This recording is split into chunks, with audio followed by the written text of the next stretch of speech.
this talk, I'm going to present about the early findings of a collaborative research done between my department, the Department of Microbiology and Cell Science, and the Department of Geological Science, both of us working in the University of Florida. So what system are we working in? We are working in a system called the Upper Florian Aquifer. And the Upper Florian Aquifer, or UFA for short, is just an aquifer. So now then, the next question, what's an aquifer? Well, an aquifer is a hydrogeological formation that contains water within it, pretty much like a sponge. In the case of the UFA, this aquifer is a karstic aquifer. And by karstic, I mean that the rock that contains the water is limestone. And in fact, limestone formations, as you can see in this map, are widespread across the globe. They cover around 20% of Earth's surface. And in fact, in the case of Florida, the UFA extend pretty much through the whole peninsula, as well as some parts of South Georgia and Alabama. Now, the deal here is that this aquifer is what's called a confined aquifer, meaning that there is a layer of rock on top of the rock that contains the water that is impermeable. Doesn't allow the water to go through. However, in some parts, namely north central Florida, this top confining unit has been removed by erosion. And that's not a surprise that all the 6 springs that we have sampled are located in that unconfined area. Now, you might be asking yourself, okay, you have this cool system, but why is it relevant for astrobiology? Because we are in an astrobiology conference. So there are many points that I can talk to you about this aquifer and why it's relevant for astrobiology. Here are the main ones.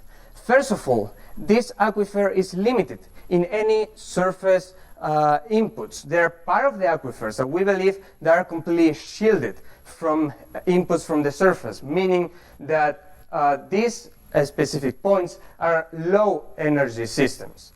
And by that, all the microorganisms that live in here should adapt to deal with these low nutrient concentrations. Also, we have recently discovered that these aquifers, other aquifers as well, are a source of poorly understood microbes that can expand our view of the tree of life. And finally, very cool discovery as well, that we have discovered that both N2O and methane, both greenhouses, are emitted from this system. Now, when we talk about geochemical parameters within the UFA in general, we will find that some geochemical parameters, like water temperature, salinity, or pH, they do not change at all. No matter the spring we go, no matter the time of the year we go there, these guys remain constant. So these parameters are not the ones that are going to inform us about processes that are happening in different parts of the UFA. However, we have other parameters, namely N2O concentration in the water or oxygen concentration that do change either over time or from spring to spring. Now, it's worth to note that oxygen concentration versus N2O concentration follows a positive correlation, except a couple of exceptions there, but those are very particular places. And this positive correlation with oxygen is start making us thinking about processes that might be producing this N2O. However, there's one particular location called the river Sink and Rise, and in this particular location, we have a river that sinks underground, mixes with the UFA water, and after around 7 kilometers, it rises up again. So in this rise, after mixing with that UFA water, what we have found is N2O concentrations not only change over time, but that change also follows a negative correlation with oxygen. Now, we reach the question part. How this N2O is produced in the system? Well, I wish that I could answer this question right now, but we don't know the answer yet. However, we believe that the main processes responsible for N2O production in the whole nitrogen cycle could be responsible for N2O production in this system as well. What are those processes? First of all, we have nitrification. Nitrification is the oxidation of ammonia all the way to nitrate. And this process requires oxygen to happen.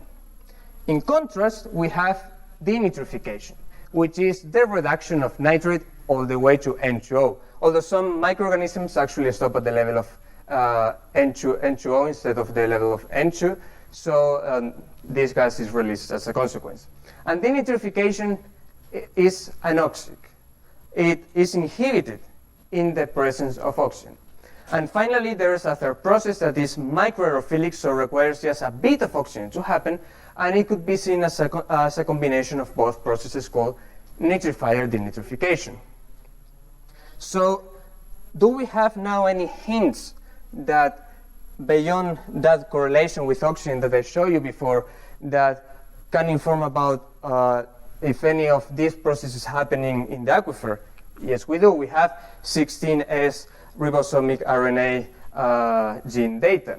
And with that data, it's difficult to tell any specific pathways that are present, but at least we know that some microorganisms that do specific pathways, like this Phyla Taumearchaeota belonging to the Mynarchaea, these guys are known to be ammonia oxidizers, which is the first steps of nitrification. And as you can see, they are present in low but still significant amounts in some of the springs. So this might be pointing out to nitrification be a possible way to produce N2O, at least in some of these locations. In fact, I just want to stress that this LRS is one of the places that the most N2O has been detected. Also, because we still don't have metagenomic data, we use a program called PyCRUST to predict some pathways that will be present in this aquifer just based on the 16S data.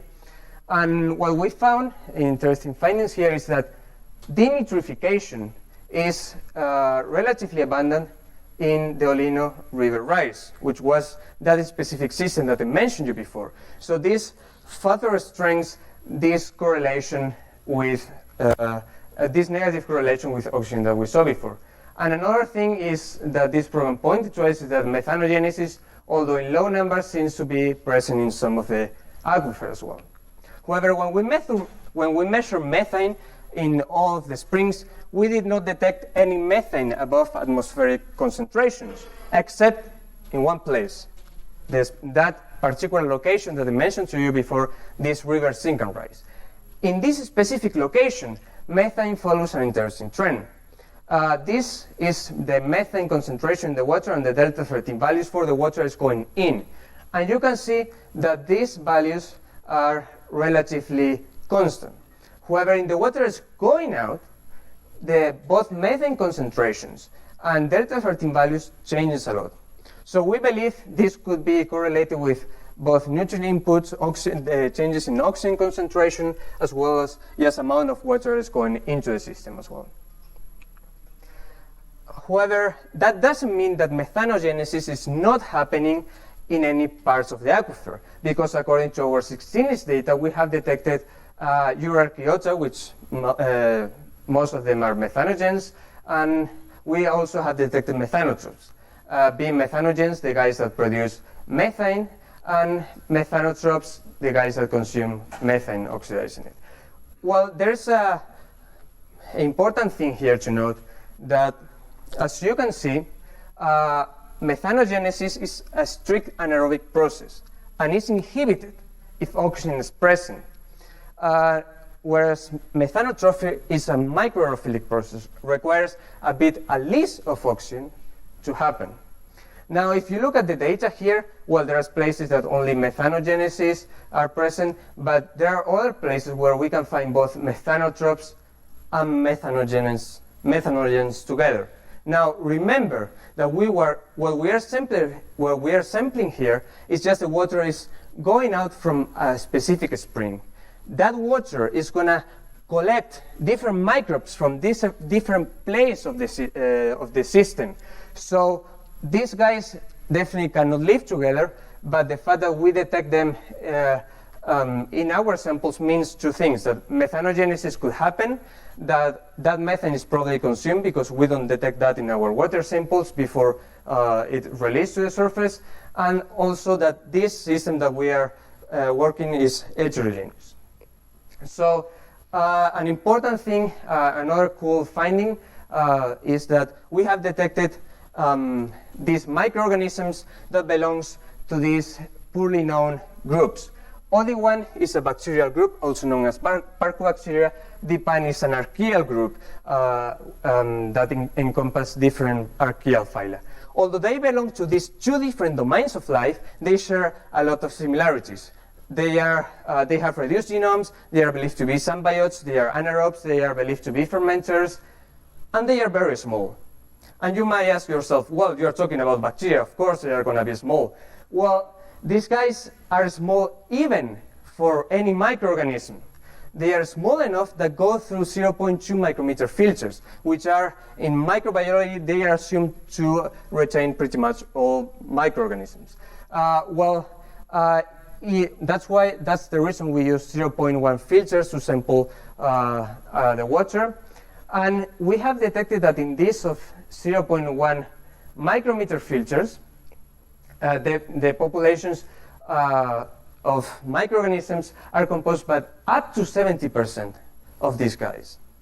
So that itself is a very interesting finding. And the main question is, and the reason I brought up these microorganisms here in relationship with these greenhouse gases that we have detected, is the fact that we don't really know what these guys are doing. And they might be even carrying out pathways that we don't know yet, that nobody has described yet, and that might contribute to this either methane or H2O production. So now, just to conclude and remark the three main points of this talk. First of all, we have detected methane, at least in some specific locations of the system, and H2O above atmospheric concentrations in all the springs that we have sampled.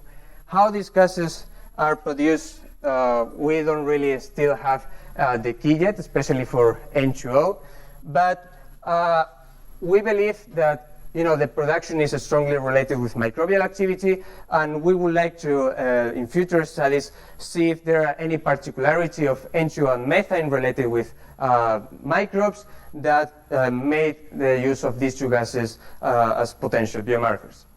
Then, of course, the aquifer, as I mentioned to you before, seems to be a heterogeneous environment, and that will be a very cool system to compare how some microorganisms are able to thrive in a low energy environment and determine exactly what's the contribution of any nutrients from the surface for the habitability of this specific extreme environment. And finally, the fact that we have detected these poorly studied microorganisms not only opens the door to new pathways yet to be described, but also it allows us to expand our view of the tree of life and what are the actual limits of life, not only in terms of physiological limits, but even in terms of size limits as well. So with all of that, I would like to conclude thanking, of course, all my committee members, all the members of my lab, as well as all the collaborators that have made this project possible, and of course the University of Florida Biodiversity Institute for providing the funding for making this project possible. With all of that, thank you very much for your attention, and I will be open for any questions.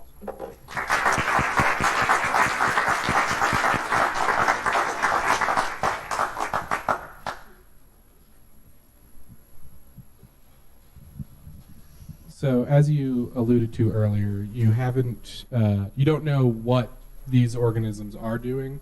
Do you guys have plans to look at the metatranscriptome of the samples that you've looked at so far? Yeah, one of the next steps of this project is definitely look at metagenomics in general and see not only what these guys are doing in the aquifer, but also what other organisms are doing as well. Specifically for these organisms, the members of the pan phyla, they are believed to be anaerobes and some of them fermenters, just based on metagenomics studies that other authors have done. And some of them, they lack of many of the machineries for production of amino acids and lipids and even synthesis of nucleic acids. So some of the authors believe that they might be symbiotes of other organisms. And if they are symbiotes, we would like to know exactly which organisms they are symbiotes from. Okay, thank you.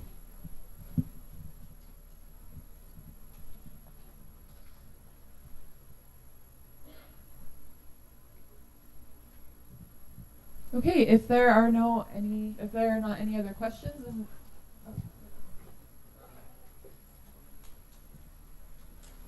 Thanks.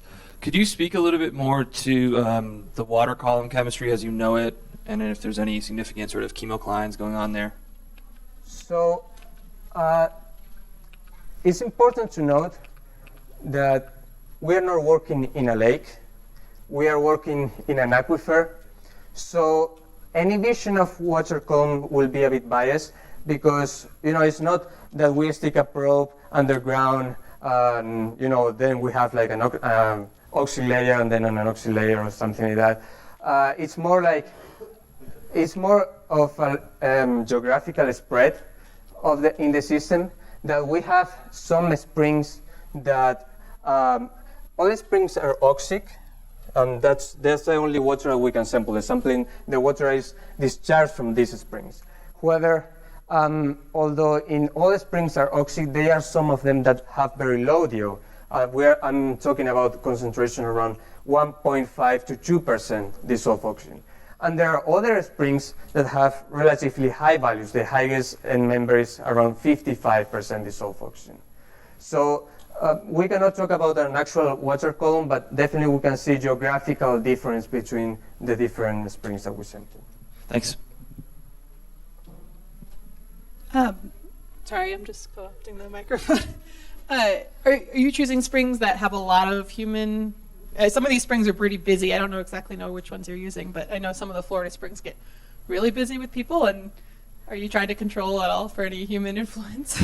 Well, we don't really care that much about human influence because many of these springs, they have like a very strong current. In fact, sampling there is a challenge because it's very difficult just to swim above the vent where we have to deploy our instruments. So if there's any humans with their bacteria around, that everything will be washed off by the water current itself. Another thing of working these very populated springs, especially in the summer in Florida, that they are even better than going to the beach for most part, is that it's that interaction with people that makes easier kind of like diffuse our work. Many people just come curious, like, hey, what you're doing, and we have to pretty much explain in the field what we are doing with our wind instruments and all that kind of stuff.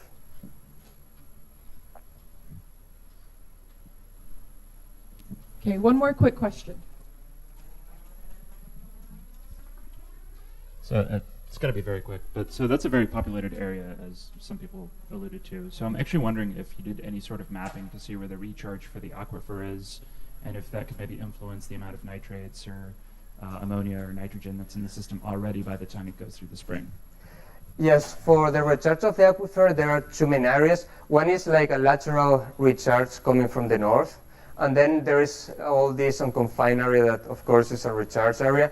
And there are some problems here with, nitrates and fertilizer runoff. So actually, in nitrate concentration, the water is relatively low. But we believe that some part of the problem is that that nitrate or some other transformation, other species of nitrogen from fertilizers could be transformed in this NGO that we are seeing.